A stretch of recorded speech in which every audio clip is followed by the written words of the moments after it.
कंपनियों पर market react करेगा। गोदरेज कंज्यूमर कल मार्केट बंद होने के साथ ही वो नतीजे आए। मुनाफा 41% बढ़ा है, 450 करोड़ पर आया, 475 करोड़ का हालांकि अनुमान था। रेवेन्यू थोड़ा सा फ्लैटिश है, 3% की गिरावट देखने को मिली, 3,331 करोड़ का फिगर है, ये भी एक मिस है। इबिट्टा में 12.5% का इजाफा जरूर है, 724 करोड़, और मार्जिन्स जो है वो 21.8% के आसपास आए हैं और मार्जिन्स का अनुमान था कि 21% के आसपास कंपनी डिलीवर करेगी।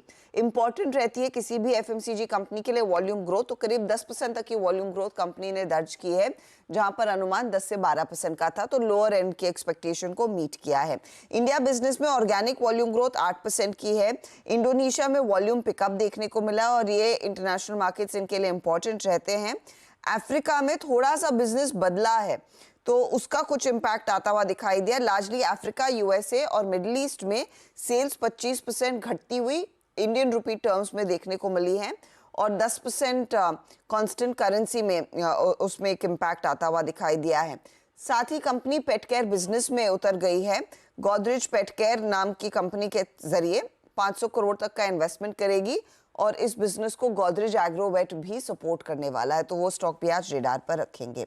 अपोलो टायर्स के नंबर्स अगर आप गौर करिएगा, यहाँ पर भी निराशा ही हाथ लगती हुई दिखाई दी, क्योंकि मुनाफे में करीब 24% तक की गिरावट है, 302 करोड़ का फिगर। रेवेन्यू फ्लैट है, इबिट्टा में 13.5% तक का प्रेशर देखने को मिला है, 909 करोड़ पर आया इबिट्टा, और मार्जिन जो 17% के थे वो घटकर 14% के आसपास आए हैं, तो दबाव देखा गया है।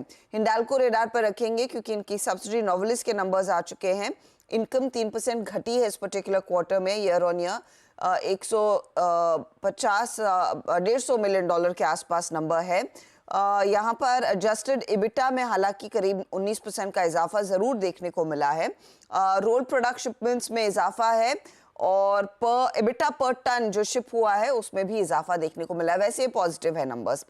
आज प्रोटीन ईगव पर नजरें रहेंगी, क्योंकि सीएनबीसी टीवी 18 के सोर्सेज ये कहते हैं कि आज दरअसल यहाँ पर एक clean out trade standard chartered bank की तरफ से आता हुआ दिखाई दे सकता है और 1750 से 1775 रुपए प्रति शेयर के बीच से दरअसल सौदा होना है। 3% जो बची हुई हिस्सेदारी है स्टैंडर्ड चार्टर्ड की, वो क्लियरली क्लीन आउट करते हुए दिखाई देंगे। अच्छे नतीजों में 3-4 नाम मैं आपको गिना देती हूँ। आईटीडी सीमेंटेशन बहुत मजबूत क्वार्टर, रैडिको खैतान अच्छा क्वार्टर, प्रेस्टीज एंड अबव ने ही डिलीवर करके दिया है, किर्लोस्कर ऑयल के लिए एक बढ़िया क्वार्टर उभर कर आया और सुला के लिए भी एक मजबूत क्वार्टर है। तो ये कुछ स्टॉक्स होंगे जो पॉजिटिव साइड पर हम रखेंगे।